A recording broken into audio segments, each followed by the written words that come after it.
In February of the year 638 AD, Caliph Omar arrived in Jerusalem, riding a white camel. His clothing was tattered and dirty, and the soldiers accompanying him were rough in appearance. Despite this, their discipline was flawless. Walking beside him was Patriarch Sophronius, the leading authority of the city, which had just surrendered. Omar went directly to the site of the Temple of Solomon, the place from which the Prophet Muhammad was believed to have ascended into heaven. As the Patriarch watched Omar standing there, he recalled Christ's words and whispered through his tears, "Behold the abomination of desolation, spoken of by Daniel the prophet." Omar then asked to visit the Christian holy places, led him to the Church of the Holy Sepulchre, and showed him everything within. As they remained in the church, the time for Muslim prayer approached. Omar asked where he could lay out his prayer rug. Sophronius urged him to remain inside, but Omar chose to pray outside on the porch of the martyrium. He explained that he feared his followers might later claim the church as a mosque if he prayed inside. His caution was justified. While the porch was taken over by Muslims, the church itself remained untouched and continued to be the most sacred site in Christendom. This outcome was in line with the terms of the city's surrender. The Prophet Muhammad had declared that, while pagans must choose between conversion or death, the people of the book, Christians and Jews, and by extension Zoroastrians, were allowed to keep their places of worship and continue their practices without interference. However, they were forbidden from building new religious sites, carrying weapons, or riding horses, and were required to pay a special tax called the jizya. Sophronius likely did not expect more generous terms when he rode out under safe conduct to meet Omar on the Mount of Olives, refusing to surrender his city to anyone of lesser rank. Jerusalem had endured a siege lasting over a year. The Arab forces, inexperienced and poorly equipped for such warfare, were unable to break through the city's newly fortified defenses. But within the walls, food supplies were dwindling, and no relief was coming. The surrounding lands had fallen to the Arabs, and one by one, the cities of Syria and Palestine had surrendered. The only nearby Christian force was the garrison at Caesarea on the coast, still protected by the imperial navy. The best Sophronius could negotiate beyond the standard terms was the safe departure of the imperial officials and their families, along with their belongings, to Caesarea. This moment marked the final public act of Sophronius, the sorrowful end of a life devoted to preserving the unity and orthodoxy of the Christian faith. From his early days traveling across eastern monasteries with his friend John Mossius, collecting stories of the saints, to his later years when he was appointed Patriarch of Jerusalem by an emperor he had once opposed, he had fought against both heresy and the growing nationalism that he believed would tear the empire apart. Praised as the honey-tongued defender of the faith, his efforts ultimately failed. The Arab conquest marked his defeat, and only weeks later he died of a broken heart. Yet no human effort could have halted the disintegration that plagued the eastern provinces of the Roman Empire. A long-standing tension had always existed between East and West. While the West triumphed militarily at Actium, the East gradually overshadowed its conquerors. Egypt and Syria were the empire's wealthiest and most densely populated regions, filled with industry and trade routes connecting to the East. Their culture, both spiritual and material, was more advanced than that of the West, thanks not only to deep-rooted traditions, but also to the influence of neighboring Persia. Eventually, Eastern influence became dominant. Emperor Constantine adopted an Eastern religion and moved the capital to Byzantium, which became Constantinople. As internal decay weakened the empire, barbarian invasions overwhelmed the West. While the East, fortified by Constantine's decisions, endured, the Roman emperor continued to rule from Constantinople, but the government, already unpopular in Syria and Egypt, became even more resented. Several factors contributed to this bitterness. Western economic decline hurt Eastern merchants. Constant wars with Persia disrupted overland trade routes, and the collapse of the Abyssinian kingdom and chaos in Arabia closed down Red Sea commerce. Meanwhile, Constantinople emerged as the new trade hub, drawing business away from Alexandria and Antioch. Easterners, already jealous of the rising capital, grew increasingly frustrated as imperial policy centralized power, stripped away local rights, and imposed harsh taxes. Discontent gave rise to a renewed nationalism in the East. This unrest was further fueled by religious disputes. Pagan Roman emperors had tolerated local religions, but Christian emperors sought to unify the empire under a single faith. Constantine, unsure of theology himself, tried to settle disputes within the church. Later, Emperor Theodosius made religious conformity part of imperial policy. But in the East, Christianity took root in a uniquely passionate and intellectual way. Debates, particularly over the nature of Christ, became not only theological, but deeply personal for ordinary people. Even those outside the clergy eagerly participated, as these arguments were considered as entertaining and engaging as the circus. The elaborate rituals of the Orthodox Church alienated many poorer Syrians and Egyptians.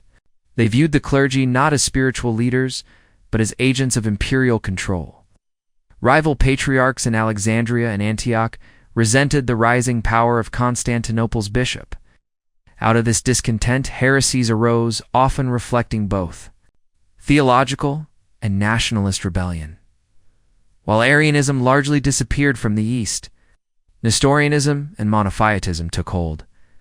Nestorius, Patriarch of Constantinople, emphasized Christ's humanity too strongly, earning condemnation in 431. His followers, the Nestorians, moved their base to Persia and expanded into Asia. Meanwhile, theologians in Alexandria reacted by going too far in the opposite direction, downplaying Christ's humanity. This belief, Monophysitism, was declared heretical in 451, but it gained a strong following in Egypt and parts of Syria. Even the Armenian Church, which missed the council, sided with the Monophysites. Later emperors tried to heal the rift, but two major obstacles stood in the way. The heretics had no desire to return unless it was on their terms, and the Western Church, led by Rome, refused to compromise. Pope Leo I declared a rigid definition of the faith that left no room for negotiation. Any agreement with the Monophysites would have meant breaking with Rome, something no emperor with Western ambitions could allow. As a result, imperial policy wavered between suppression and appeasement. While these movements grew stronger, supported by rising Eastern nationalism, alongside these Christian sects, the Jews of the Eastern Empire also maintained a tense relationship. With the imperial government scattered throughout major cities, Jews faced legal restrictions and occasional violence. In turn, they often seized opportunities to retaliate against Christians, making them a constant source of concern for the authorities. During the 6th century, conditions deteriorated further. The empire's wars in the West, especially under Justinian, were expensive and yielded few benefits for the East. Syria suffered especially, bearing high taxes, raids by Persian forces, and devastating earthquakes. Monophysitism thrived during this time, especially with figures like Jacob Baradaeus, who established a strong organized church in Syria known as the Jacobites. In Egypt, the Monophysites, now called Copts, represented nearly the entire native population. Nestorians, protected in Persian territory, also held ground in Syria and Egypt. The Orthodox Christians, by contrast, were a minority outside Palestine, derisively called Melkites, the emperor's followers, and survived only through imperial backing. In 602, a centurion named Phocas seized the throne. His rule was brutal and chaotic. The empire descended into turmoil as religious and political factions battled each other. In Antioch, the Jacobite and Nestorian leaders even held a joint council to plan against the Orthodox. Phocas responded by sending an army that massacred many of them, with Jewish groups reportedly aiding in the violence. Not long after, the Jews rose in revolt themselves, capturing and killing the Orthodox Patriarch of Antioch. Phocas was overthrown in 610 by Heraclius, a nobleman of Armenian descent and son of the governor of Africa. That same year, Persia launched a full-scale invasion. The war dragged on for 19 years. For the first 12 years, the empire suffered repeated defeats. Persian forces took Anatolia and Syria, capturing Antioch in 611 and Damascus in 613. In 614, the Persian general Sharbaraz entered Palestine, looting and burning as he advanced. Only the Church of the Nativity in Bethlehem was spared, thanks to a mosaic depicting the Magi in Persian dress. On April 15th, Jerusalem was besieged. The Patriarch Zacharias had planned to surrender peacefully, but the Christian population resisted. On May 5th, aided by Jews inside the city, the Persians broke through. A horrific massacre followed, with the city ablaze. Tens of thousands of Christians were slaughtered or sold into slavery. The city's most sacred relics, including the true cross, were hidden but eventually discovered and sent east, along with the Patriarch, as gifts to the Christian Queen of Persia. The destruction was so severe that the surrounding area has never fully recovered to this day. As the initial excitement faded, it became clear that only the Orthodox Church had benefited. Heraclius had inherited an empty treasury and could only fund his wars by borrowing heavily from the Church. Even the spoils taken from Persia weren't enough to repay the debt. Once again, Syrians and Egyptians found themselves paying high taxes, only to see their wealth flow into the coffers of the Orthodox clergy. Heraclius also worsened matters with his religious policies. Although he hadn't originally harbored ill will toward the Jews, a visit to Tiberias changed his mind. While staying with a Jewish host, he learned the full extent of their role during the Persian invasions. Combined with a vague prophecy that a circumcised people would bring ruin to the empire, he ordered the forced baptism of all Jews in the empire and encouraged Western rulers to do the same. Though impossible to enforce, the decree gave Christian zealots an excuse to attack Jewish communities. In the end, it only deepened Jewish resentment toward imperial rule.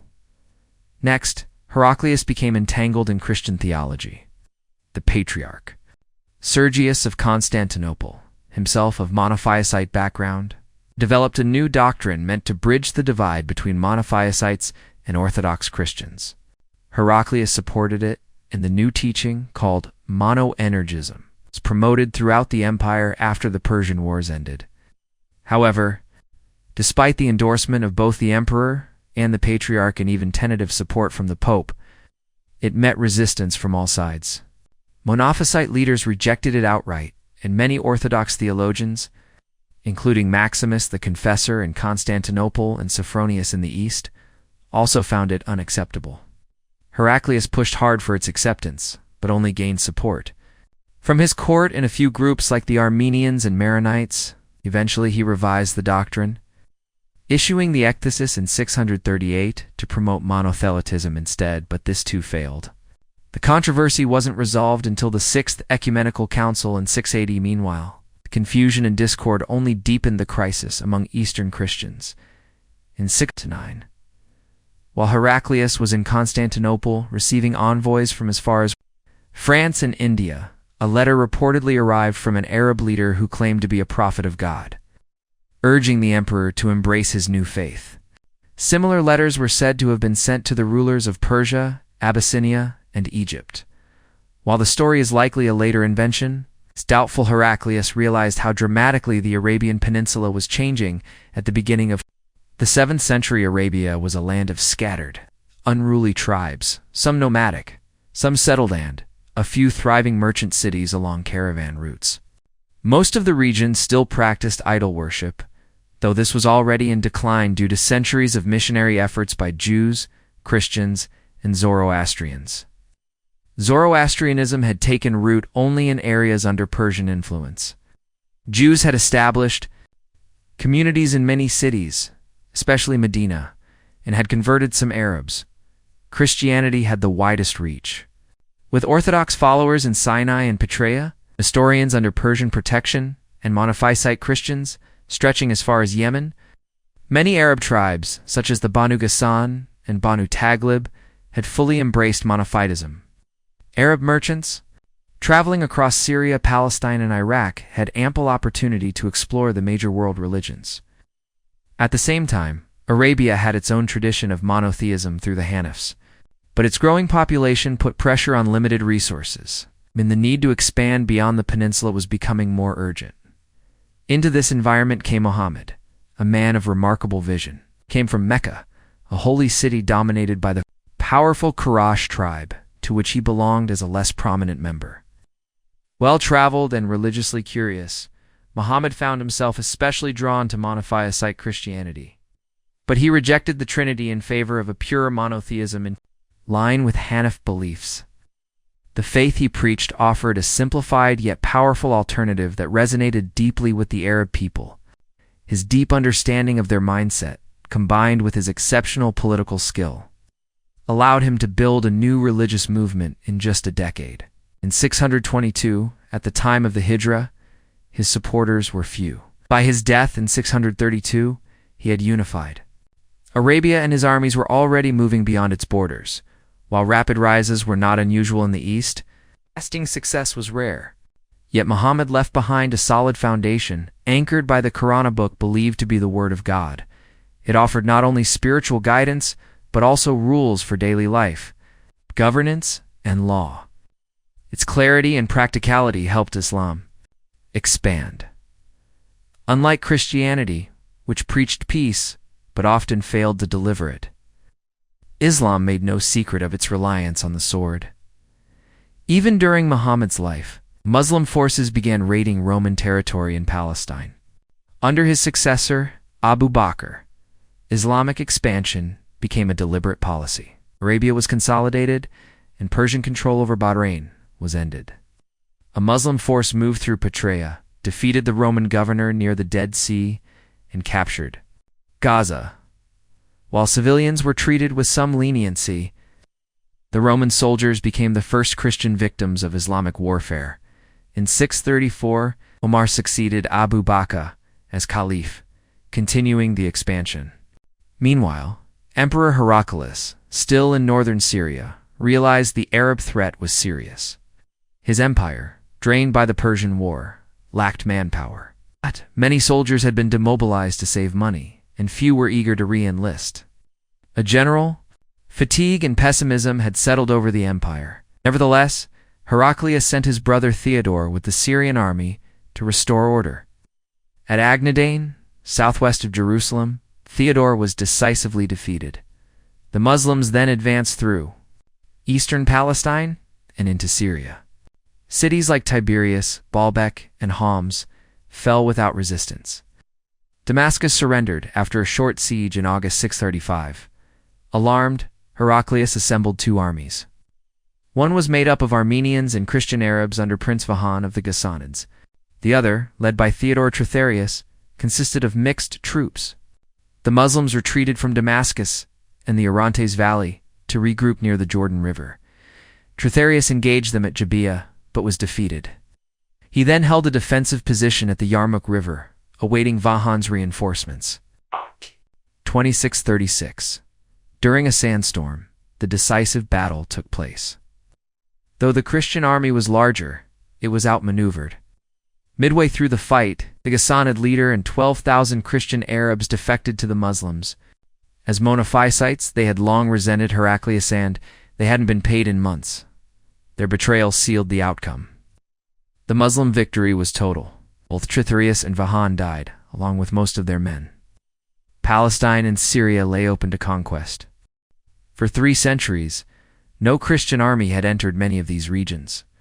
But after 960, under the leadership of the skilled general Nicephorus Phocas, the pace of Byzantine victories quickened.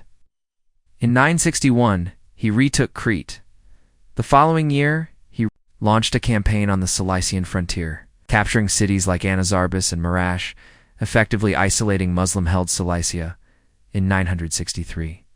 While working to secure the imperial throne with the support of the army and the Empress Regent, he briefly turned his attention inward. But by 964, he returned east and completed the conquest of Cilicia. That same year, an expedition to Cyprus re-established full Byzantine control over the island. In 966, he campaigned along the Euphrates to cut off communication between Aleppo and Mosul. This surge in victories gave hope to Eastern Christians, who believed liberation was near. The Patriarch of Jerusalem, John, even wrote to Nicephorus, urging him to come south to free Palestine. But when news of this reached the Muslim population, they were enraged. John was arrested and burned at the stake by the furious crowd. John's optimism was premature.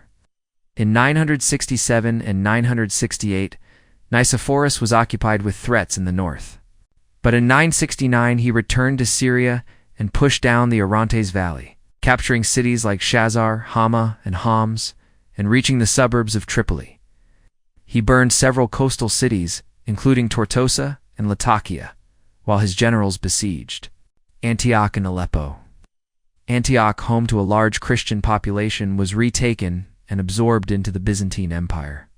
Most Muslims were forced to leave. Aleppo, however, remained largely Muslim and became a vassal state, paying heavy taxes to the empire.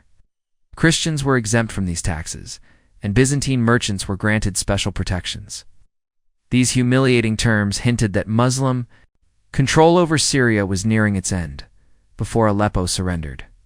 Nicephorus was assassinated in Constantinople by his wife and her lover, his cousin, John Tzimisces. Though a successful general, Nicephorus had become deeply unpopular due to his harsh taxation, corruption, and conflicts with the church. John quickly took the throne and reconciled with the church by abandoning his mistress. But his early reign was consumed by a war in Bulgaria. Meanwhile, a powerful new Islamic dynasties of Fatimids rose in Egypt and southern Syria.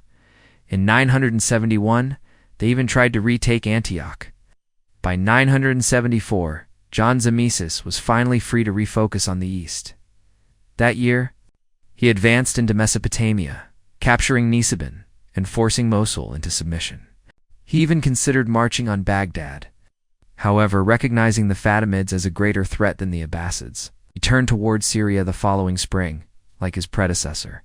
John swept through the Orontes Valley, taking Homs and Baalbek, and even entered Damascus, which submitted and promised tribute.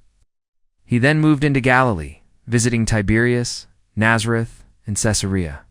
Delegates from Jerusalem begged him not to attack the city. He agreed, unwilling to leave hostile cities like Tripoli at his rear.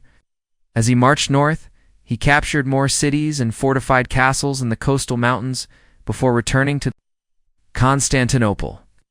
Sadly, he died suddenly in January 976. His campaigns ended with his death. These campaigns re-established the Byzantine Empire as a dominant force in the east. What had once been routine military efforts were now openly religious wars. Previously, fighting Muslims was considered no different from fighting any other enemy, and the church made no distinction. But Nicephorus and John cast these wars as holy struggles for the defense of Christendom and the recovery of sacred lands. Triumphs over Muslims were now celebrated with hymns thanking God for victory over the Saracens. Nicephorus tried to have soldiers who died fighting Muslims declared martyrs. Though the church hesitated to endorse killing, even in war, still, in his fiery proclamation to the Caliph before the 964 campaign, he positioned himself as Christianity's champion and even threatened to invade Mecca and build Christ's throne there.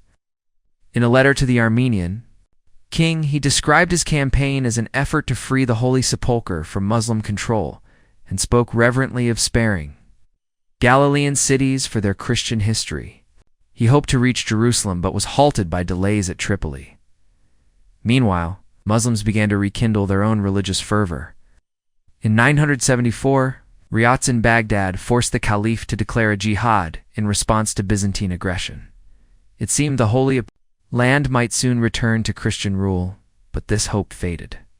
John's successor, Basil II, though a formidable warrior, had no chance to continue the advance. Civil wars and a long conflict with Bulgaria consumed his attention.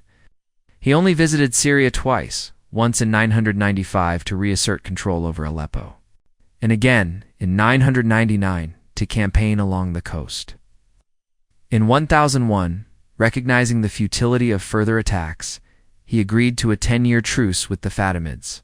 The peace held for over 50 years. Aleppo technically remained under Byzantine influence, but in 1023, the local Murtasid dynasty took effective control. They even defeated a Byzantine army in 1030. Still, the loss was offset the following year when Edessa was incorporated into the empire. The peace suited both powers. The Fatimids, as Shiites, opposed the resurgence of the Sunni Abbasid Caliphate.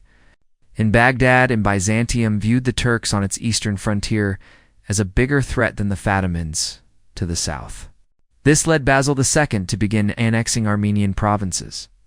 Over time, more Armenian territories like Vaspurakan, Ani, and Kars were absorbed into the empire. This expansion made sense militarily. The Armenian princes had proven unreliable, often more hostile to the Orthodox than to the Muslim invaders.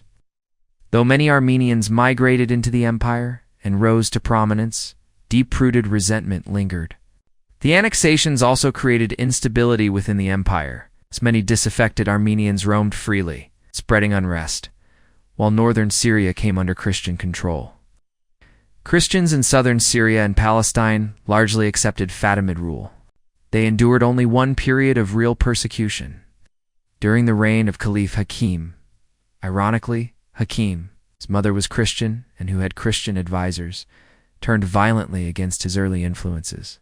From 1004 to 1014, he destroyed crosses, burned churches, including the Church of the Holy Sepulchre, in 1009, and forced many Christians and Jews to convert to Islam. Eventually, declared himself divine, a move that alienated even his Muslim followers. His ally, Dirazi, fled to Lebanon and founded the Druze sect.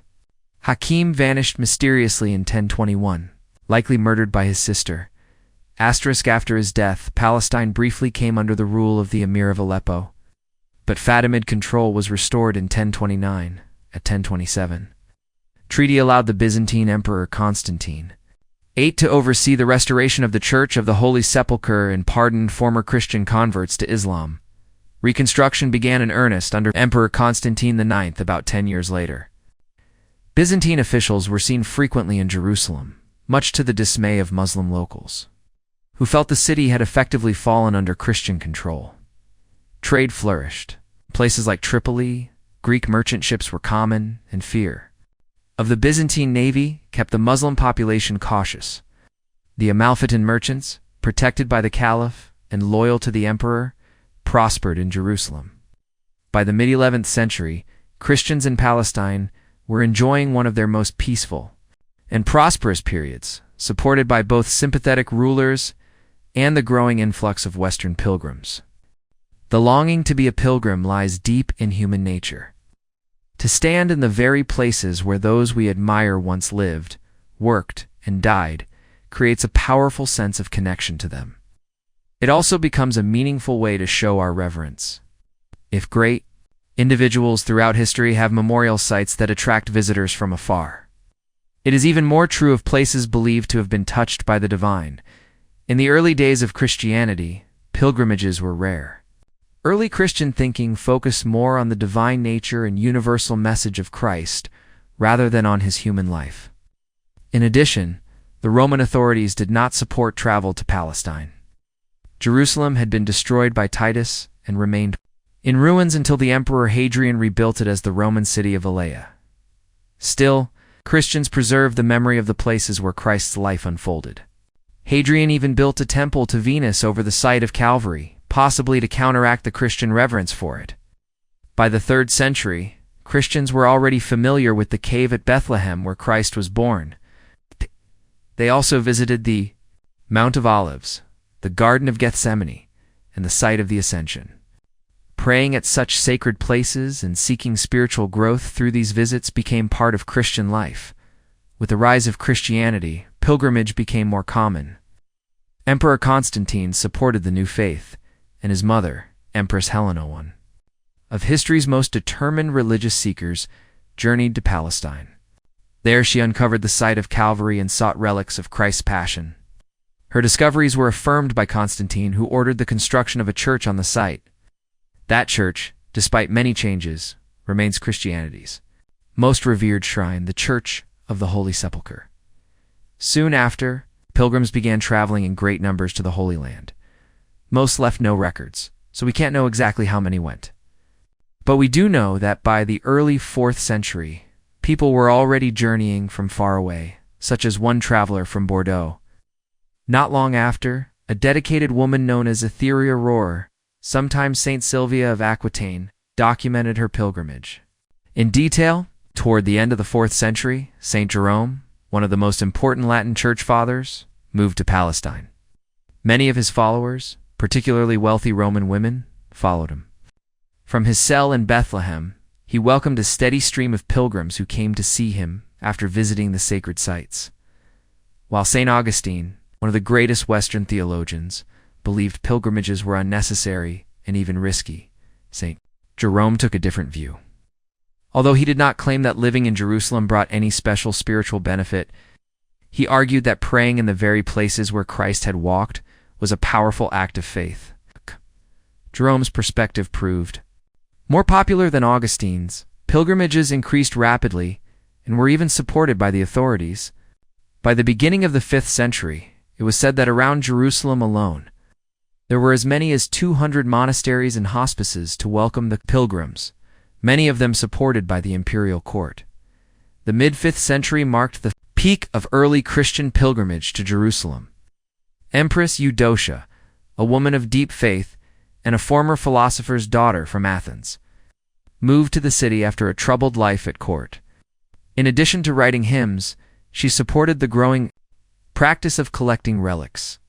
She began what would become the major relic collection in Constantinople by sending there a portrait of the Virgin Mary believed to have been painted by St. Luke. Her actions inspired pilgrims from both the Eastern and Western Christian worlds. For centuries, material goods had traveled westward from the East. Now, spiritual treasures were doing the same. Christianity, which had originally flourished in the East, was rich in saints and martyrs from that region. The reverence for saints was increasing, and religious leaders began to teach that divine help could be gained by visiting their graves or obtaining parts of their remains. People began traveling great distances to see or acquire holy relics. Even a small fragment was precious something to be taken home and honored in a local church. The most important relics stayed in the East, such as those of Christ in Jerusalem and of the saints in their native cities. But smaller relics slowly made their way west, carried by fortunate pilgrims, merchants, or sent as diplomatic gifts. Eventually, even pieces of major relics began to arrive in the West, followed by entire relics themselves. This movement drew the Western world's attention increasingly toward the East. Citizens of cities like Langurs, who owned a finger of St. Mamas, would naturally want to visit the saint's homeland in Cappadocia. Nuns in Chemaliers, who kept the bones of St. Thecla, became interested in her birthplace in Isaurian Seleucia. A woman from Maurian who returned with the thumb of St. John the Baptist inspired others to visit his resting places in Samaria. In Damascus, entire delegations would travel in the hope of securing a treasured relic, perhaps a vial of the holy blood or a piece of the true cross. Back in the West, churches were named after Eastern saints or the Holy Sepulchre itself. In many cases, these churches would set aside part of their income to be sent back to the sacred sites they honored. Pilgrimage from the West began to slow as the region grew increasingly poor. At times, travel was nearly impossible, especially during the mid-5th century, when Vandal pirates made the seas too dangerous for unarmed traders. Religious strife and heresies in the East only made things worse. Still, many pilgrims from the West managed to travel to the East during the 6th century, often aboard Greek or Syrian merchant ships. These merchants not only transported goods, but also carried news and spiritual stories between regions, thanks to them. Even distant church figures like Gregory of Tours had knowledge of what was happening in the East. One memorable story recounts a Syrian merchant meeting St. Simeon, stylites atop his pillar near Aleppo. The saint asked the merchant about St. Genevieve of Paris and sent her a personal message. Despite political and religious tensions among church leaders, Eastern and Western Christians maintained warm and close relations. However, the Arab conquests changed everything. Syrian merchants stopped sailing to the coasts of France and Italy. Pirates again roamed the Mediterranean. The new Muslim rulers of Palestine were wary of Christian visitors. Travel to the Holy Land became expensive and dangerous, and the West no longer had the wealth it once did. Still, contact was not completely severed. Western Christians continued to revere the holy sites of the East. In one case, a pope justified his diplomacy with Muslim leaders by saying he simply wanted to send charitable offerings to Jerusalem. In 670, a Frankish bishop named Arkelf managed to make a long, difficult journey through Egypt, Syria, and Palestine, eventually returning through Constantinople after several challenging years. Other pilgrims followed, men like Wulfi of Roux in Picardy or Bercaire of Montierander in Burgundy. Their stories, however, reveal that only the toughest and most daring individuals could hope to reach Jerusalem in those days. Women seem to have been entirely absent from these early pilgrimages. Things began to change in the 8th century. The number of pilgrims rose again. Some even came from distant England. One notable example was Willibald, who would later become Bishop of Auxerre.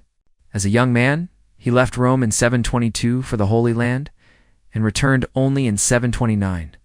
Having endured many trials along the way, by the century's end, efforts to organize pilgrimages had begun under the support of Charlemagne.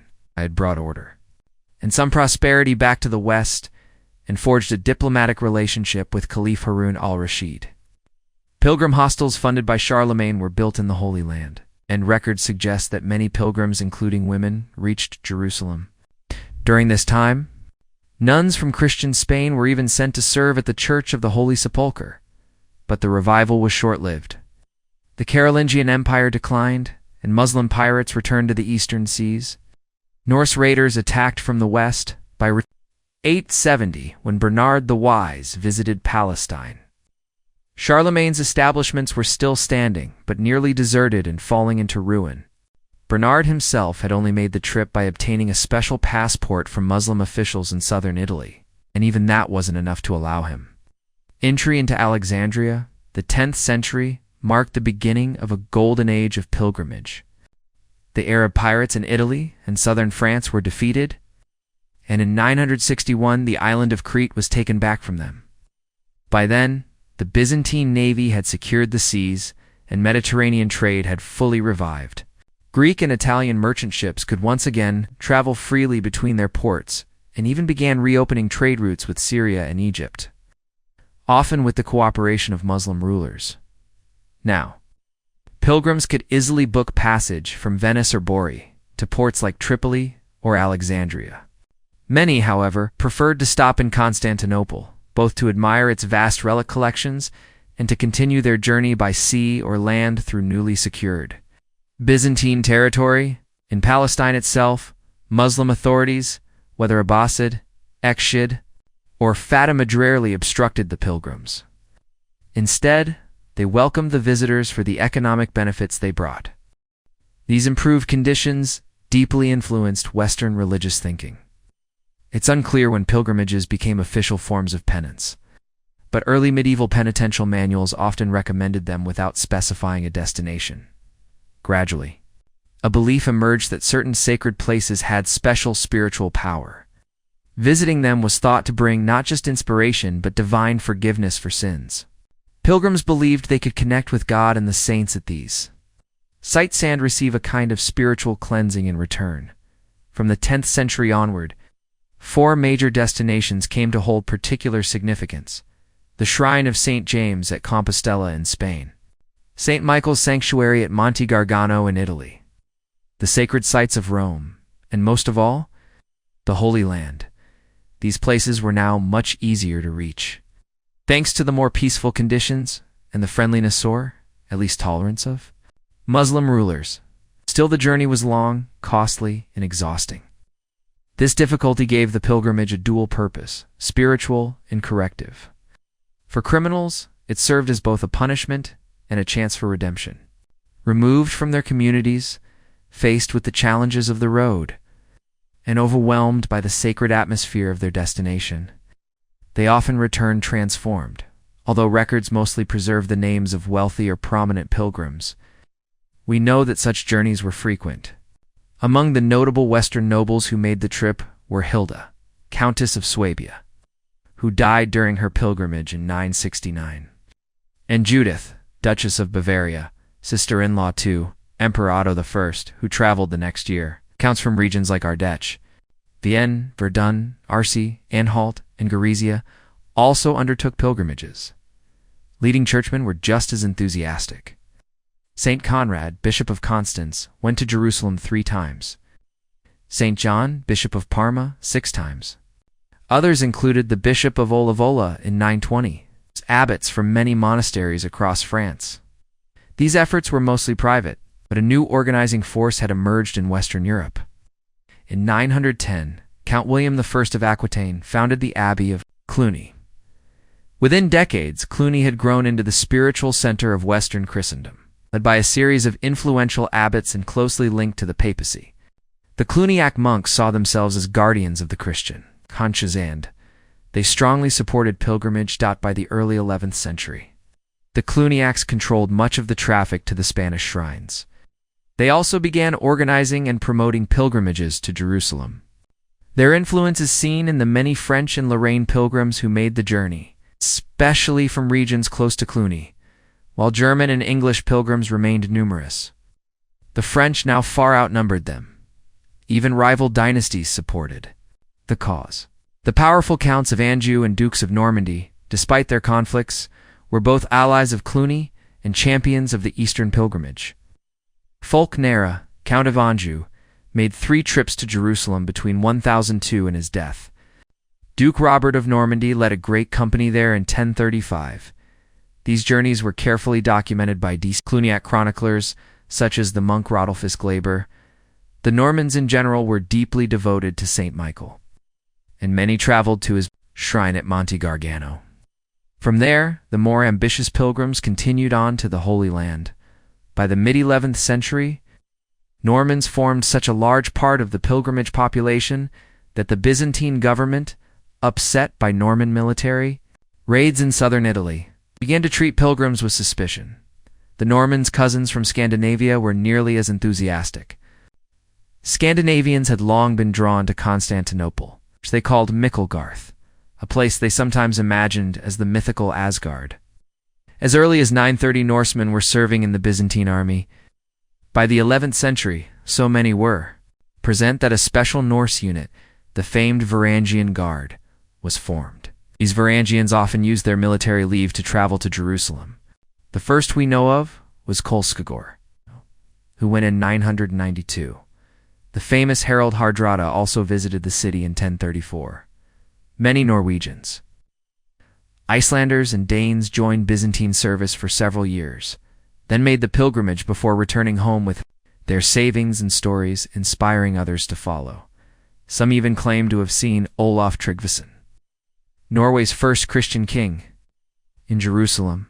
After his mysterious disappearance in 1000, his relative Olaf II reportedly wished to follow his example, though his journey became more legend than fact.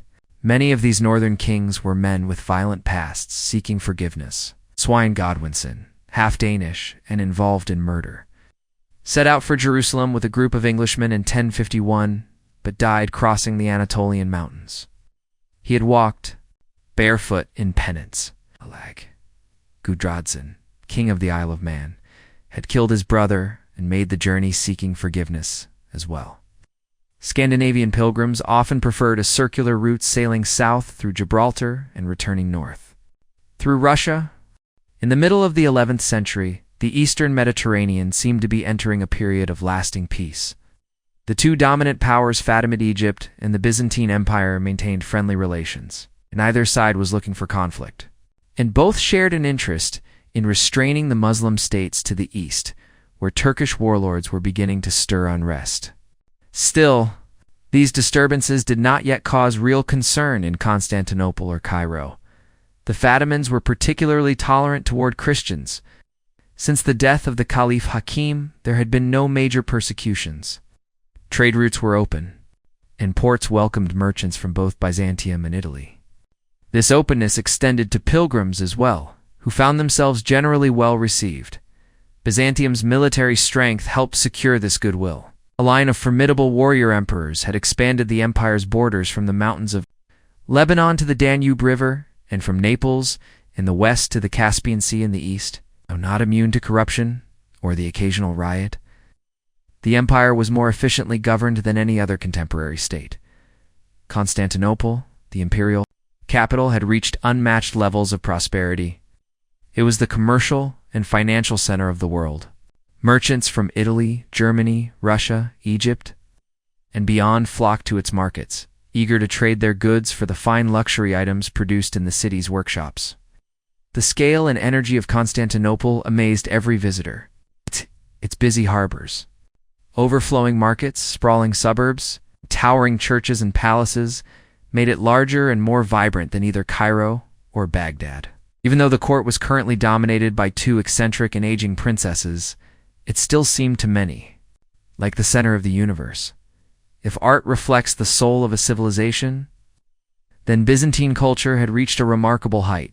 Artists of the 11th century showed a sense of proportion and discipline inherited from the classical past.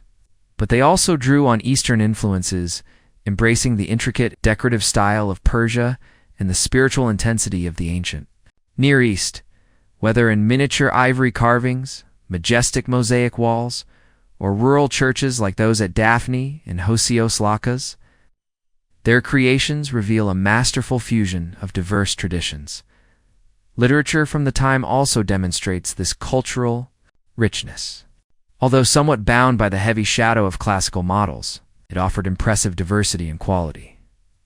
The refined historical writings of John the Deacon, the tender poetry of Christopher of Mytilene, the popular epic of Dicenus Acritus, the blunt wisdom of the soldier Checomenes, and the sharp, witty court recollections of Michael Pezalos.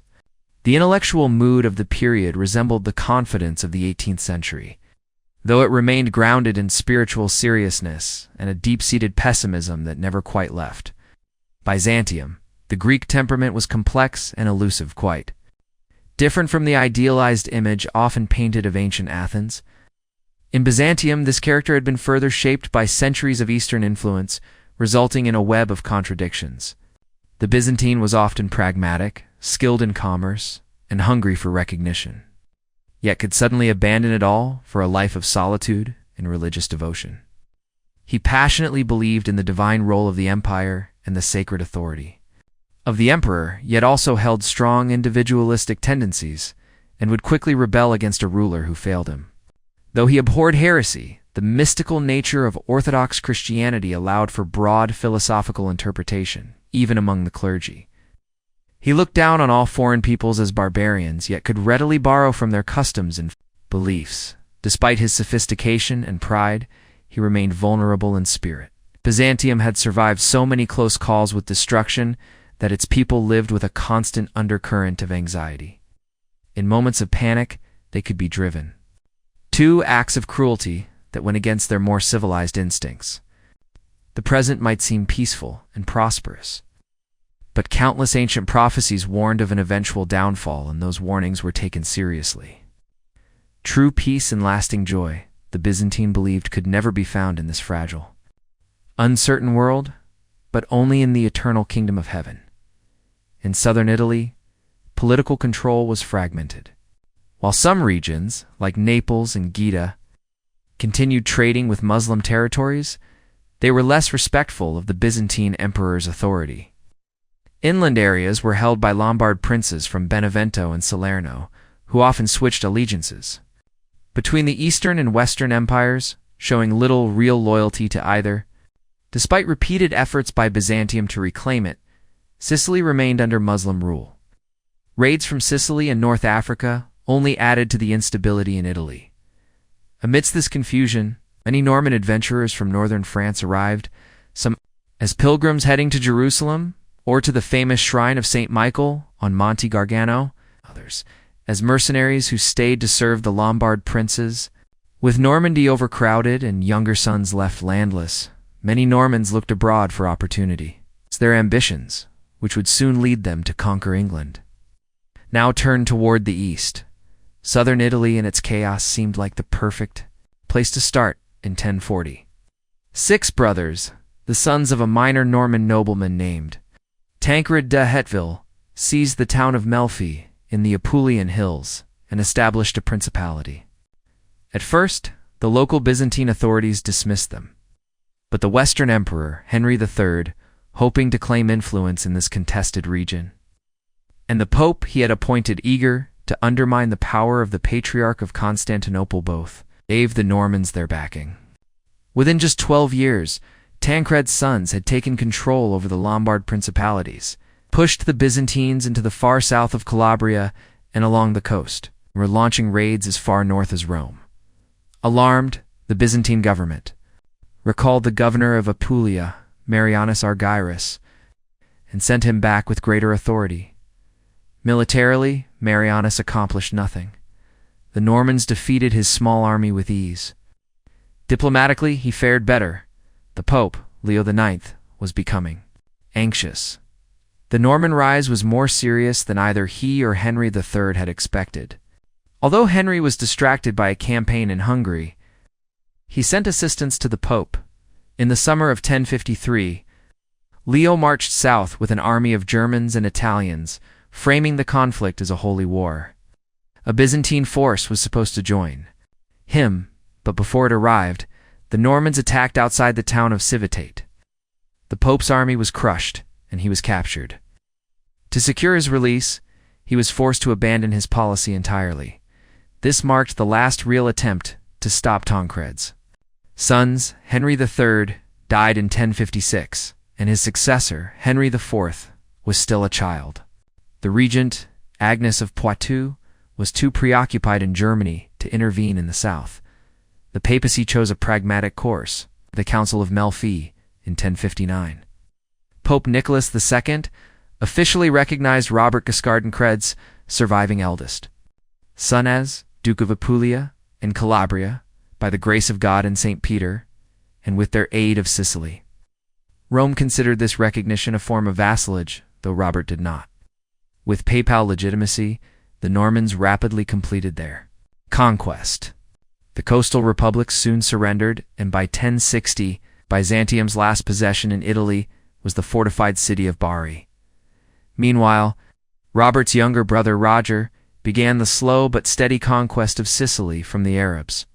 As long as Bari held out, the Byzantines could still check Normans' expansion eastward. But political instability in Italy soon gave way to religious conflict. The arrival of Latin rulers in southern Italy reignited disputes over the allegiance of the Greek Church in the region, part of the long-standing rivalry between Constantinople and Rome. Recent reforms in Rome had made the papacy more rigid and unwilling to compromise. While Constantinople was under the leadership of an ambitious patriarch, Michael Cerularius. The visit of Pope Leo IX's envoys to Constantinople in 1054 became a flashpoint. Despite the Byzantine emperor's attempts to mediate, the mission ended in mutual excommunication. While this didn't immediately cause the final schism between the Eastern and Western churches, it deeply damaged relations.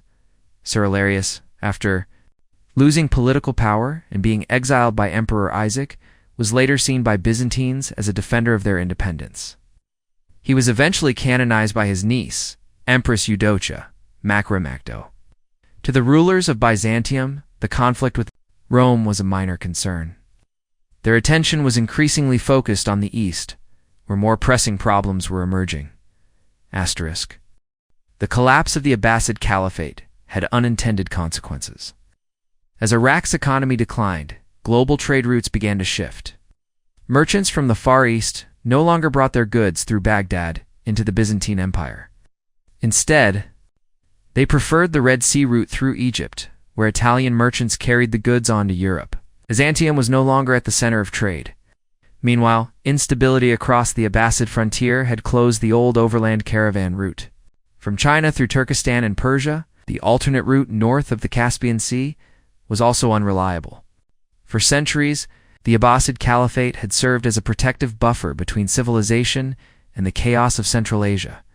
Now that barrier was gone, Turkic peoples from central Crusaders began pushing outward once more. Though the Turkic Empire of the 6th century had been a stabilizing force, Turkomans who now dominated the region were largely pastoral nomads, continually looking for new lands. In the 10th century, the Persian Samanid dynasty ruled Turkestan, and converted many Turks to Islam. Setting their sights on the rich lands of Southwest Asia and the Eastern Mediterranean, the Samanids were overthrown by Mahmud of Ghazni. Built a vast empire stretching from Isfahan to Bukhara and Lahore. At the same time, Turkish mercenaries, like the Normans in the west, spread throughout the Muslim world. Among Mahmud's subjects were the Guz Turks, also known as the Seljuks, named after a legendary ancestor. Like the sons of Tancred, the Seljuk princes were a band of ambitious relatives, but they had a massive base of support among the nomadic Turkamans. After Mahmud's death in 1030, they rebelled and drove the Ghaznavids into India by 1040. In 1050, Dogrol Bey, the Seljuks' senior leader, captured Isfahan and made it his capital. He and his relatives ruled across Persia and Khorasan in a loose alliance, raiding neighboring regions. In 1055, at the invitation of the Abbasid Caliph, who feared internal threats and Fatimid influence, Tughril marched into Baghdad and was declared king of the East and the West. With supreme authority over all lands that followed Sunni Islam, Turkish raids into Armenia had begun under Byzantine Emperor Basil II. After the Seljuks seized Persia, these incursions became more frequent. In 1054, Tughril personally led a raid that devastated the area around Lake Van but failed to take the fortress of Manzikert. Most attacks were led by his cousins, Hasan and Ibrahim Al, though they were defeated near Erzurum in 1047. They continued harassing Armenia in Georgia. In the years that followed, cities like Kars and Melitene were sacked, and by 1059, Turkish forces had penetrated deep into Byzantine territory. Tughril died in 1063, and his nephew, Alp Arslan, took power, wary of a Byzantine-Fatimid alliance. He aimed to secure his northern frontier by conquering Armenia. In 1064, the historic Armenian capital of Ani fell. The Prince of Kars surrendered his lands in exchange for an estate within the empire. Armenians followed him westward. From 1065, Edessa came under constant attack. In 1066, the Turks seized the Amanus mountain passes and looted Caesarea. The next winter, they defeated Byzantine forces at Melitene and Sebastia, gaining control over all Armenia. Their raids now reached deep into the empire: Neo-Caesarea and Amorium in 1068, Iconium in 1069. And by 1070, even Shone near the Aegean coast. The Byzantine Empire had to respond. Constantine X had died in 1067, leaving his young son Michael, 7 under the regency of Empress Eudocia. The next year, she married the army's commander, Romanus Diogenes, and made him emperor. Romanus was a capable soldier and a true patriot. But the situation demanded more than skill, it demanded genius. He knew that reclaiming Armenia was essential. But the army was a shadow of its former self. Provincial forces couldn't defend their own regions, much less support a major campaign. The great cavalry units that once guarded the Syrian frontier had been disbanded. The elite Anatolian Guard was under strength. Most troops were now foreign mercenaries: Varangians from the north, Franks and Normans from Western Europe, Slavs. And Turkic peoples like the Pechenegs, Cumans, and Guz. Romanus assembled an army of nearly 100,000 men, half of whom were native Byzantines, and few of those were experienced or properly equipped. The largest mercenary group was the Cuman Turks, led by the Turkish-born Joseph Tarkaniotes. The elite unit was the heavy cavalry under the Norman Roussel of Bailou. Previous commanders had been dismissed for betrayal, and the troops insisted on serving under one of their own. Romanus's top Byzantine officer, Andronicus Dukaza, member of a powerful noble family hostile to the emperor, was brought along to prevent treachery in the capital. In spring 1071, Romanus marched east to reclaim Armenia. Just as he set out, news arrived that Bari Byzantium's last stronghold in Italy had fallen to the Normans. The emperor continued, determined to secure key Armenian fortresses before the Turks could respond. Alp Arslan, then in Syria, recognized the danger and rushed north near Manzikert. Romanus split his forces: one group to capture Eklat by Lake Van, while he advanced to Manzikert.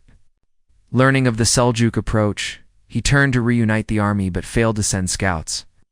On August 19th, while waiting in a valley, Ailed Arslan launched a surprise attack. Romanus's forces were already divided. The Cumans had defected the night. Before joining their fellow Turks, the Franks refused to fight. The battle was quickly lost. Romanus fought bravely, but Andronicus Ducas, seeing the opportunity to seize power, withdrew his troops and marched them back west, leaving the emperor to be captured by nightfall. The Byzantine army was destroyed. Romanus lay wounded and a prisoner.